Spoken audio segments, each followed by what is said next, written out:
Just before noon Eastern time today, Donald Trump said this on Twitter. The United States must greatly strengthen and expand its nuclear capability until such time as the world comes to its senses regarding nukes.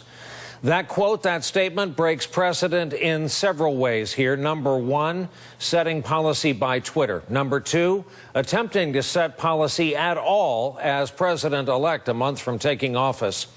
And number three, and most important, this would mark an enormous change in the nation's nuclear policy.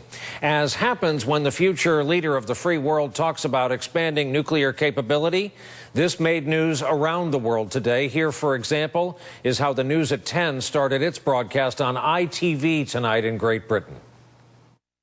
Confusion reigns tonight. If it was any other American president, you'd say we are looking at a nuclear arms race with incredibly serious and uncertain consequences. But this is Donald Trump we're talking about, so it might just be an idle remark. Welcome to the future. He is making the point that this is about nuclear proliferation in the face of rogue nations and regimes that are stockpiling weapons, it would seem. And all he's saying is, look, his first priority is to keep us all safe and secure. His first doctrine is peace through strength. In a perfect world, Rachel, we wouldn't have any nuclear weapons, but it's not a perfect world. In fact, it's a very dangerous world. So it's proliferation. What do you...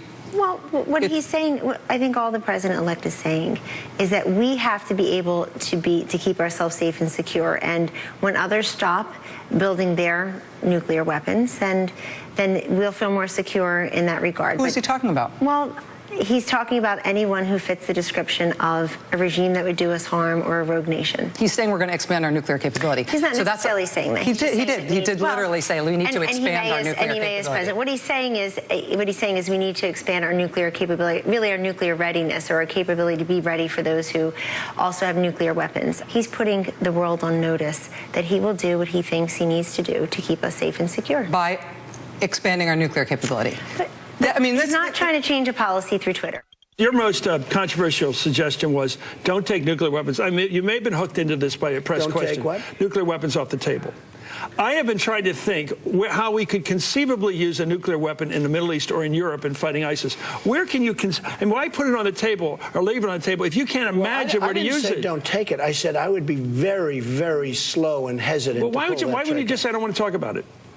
I don't want to talk about nuclear weapons. Presidents don't talk about use of nuclear weapons. The question was asked. We're talking about NATO, which, by the way, I say is obsolete. But you got hooked into something you shouldn't have talked about. I think, well, someday maybe. Maybe? Of course. If somebody where would we drop a nuclear weapon in the Middle East? Let me explain. Somebody hits us with a nuke. ISIS. You wouldn't fight back with a nuke? No, to drop a nuclear weapon into a community of people but you can't say. First of all, you don't want to say take everything off the table. No, just you're nuclear. A bad negotiator if you do that. Just nuclear.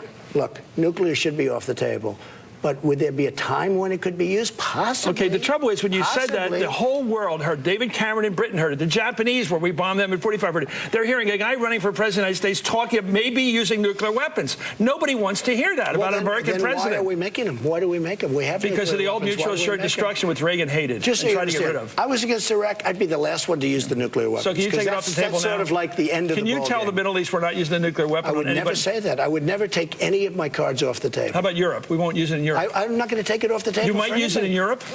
No, I don't think so. But I'm not just say it. I'll never use a nuclear weapon in Europe. I am not taking cards off the table. I'm not going to use nukes, but I'm not taking any cards off the table. The trouble is that the sane people hear you, and the insane people are not affected by your threats. That's the trouble. The real fanatics say, good, keep it up. I think they're more affected than you might think. Okay, your call.